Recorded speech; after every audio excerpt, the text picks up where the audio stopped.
persoalan ini tidak hanya terjadi. Baik, Pak Herman, mohon atau maaf kami ketidakjelasan. potong sejenak karena kita harus mengikuti dulu ada keterangan yang akan disampaikan oleh Kapolda Sumatera Utara terkait dengan ancaman bom yang dialami oleh sebuah maskapai di Bandara Kuala Namu. Dari kabin maupun dari barang-barang yang diangkut di pesawat. Dan kami masih lakukan pendalaman terhadap barang bawaan dari para jemaah haji yang pulang dari Jeddah. Sementara terkait dengan kronologis dan latar belakangnya masih kita dalami karena ini masih dalam pendalaman dari informasi dari Jakarta dan Jeddah. Nanti Pak Asri akan menjelaskan bagaimana kronologis hingga pesawat tersebut mendarat darurat di wilayah Medan ini. Untuk itu, untuk lebih lengkapnya saya persilakan Pak Asri untuk menjelaskan awal mula bagaimana pesawat tersebut mendarat. Nanti Pak Pangdam dan Pak Dalanut untuk bisa menjelaskan bagaimana perkembangan situasinya. Silakan Pak Asri.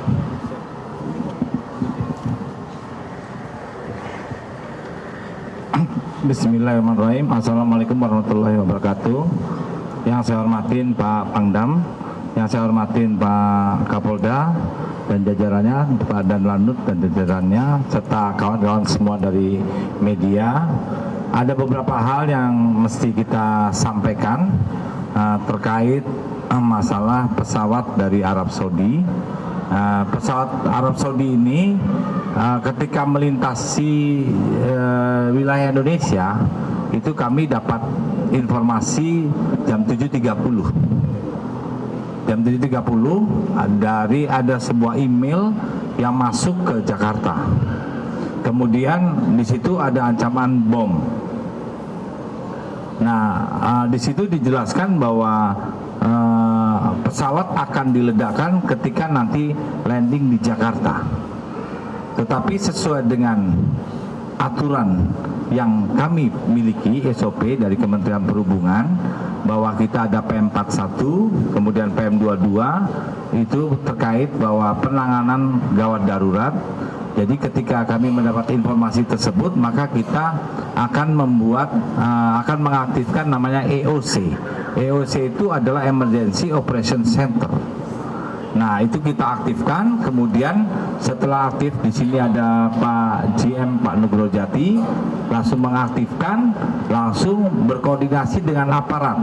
Yang pertama yang kita hubungi adalah teman-teman dari kepolisian, dan kemudian yang kedua teman-teman dari TNI, baik TNI AU, Lanut, kemudian dari Angkatan Darat, dan tenaga sendiri dari Pak Nugrojati, yaitu ada tenaga AFSEK dan PKBPK. Nah, mereka bekerja sama dalam satu koordinasi masalah keamanan penerbangan.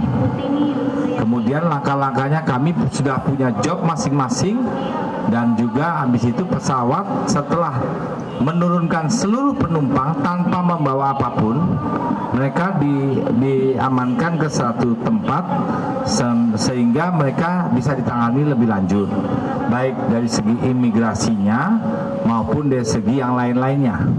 Lain-lainnya apa, misalnya kebutuhan mereka, baju dan sebagainya itu bisa dipenuhi. Kemudian teman-teman dari keamanan, polisi, Jihandak, Angkatan Darat, Angkatan Udara, semuanya mengamankan. Setelah clear, mereka memindahkan pesawat ke namanya isolated area. Setelah di isolated area, mereka tim Jihandak dan sebagainya turun dengan perlengkapan lengkap. Mereka dengan SOP yang ada, mereka amankan semua pesawat, mulai dari kabin, mulai dari tempat kargo dan tempat-tempat yang lain sampai sekecil-kecilnya. Nah, setelah sampai saat ini belum didapatkan tadi ancaman bom tadi, maka selanjutnya langkah selanjutnya penumpang diistirahatkan ke hotel dan barang diperiksa oleh teman-teman Jihandak dan AFSEK.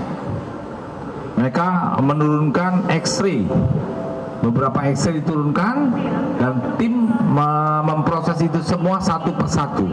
Kenapa lama? Bayangkan, penumpang kita dalam 442. Kalau setiap penumpang membawa 3 koper sampai 5 koper, maka estimate akan sampai dengan 2000 koper. Ya kan? Jadi kenapa itu lama, teman-teman? Karena proses itunya kuantitinya banyak sekali. Dan sekarang mereka masih tetap bekerja loh, teman-teman Polri masih tetap berada di lapangan bekerja. Yang sudah clear baru pesawatnya.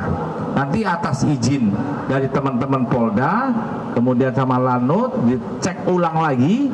Setelah itu akan diserahkan ke teman-teman operasional, yaitu Mas Dugro Jati dan kawan-kawan. Jelajahi cara baru mendapatkan informasi. Download Metro TV Extend sekarang.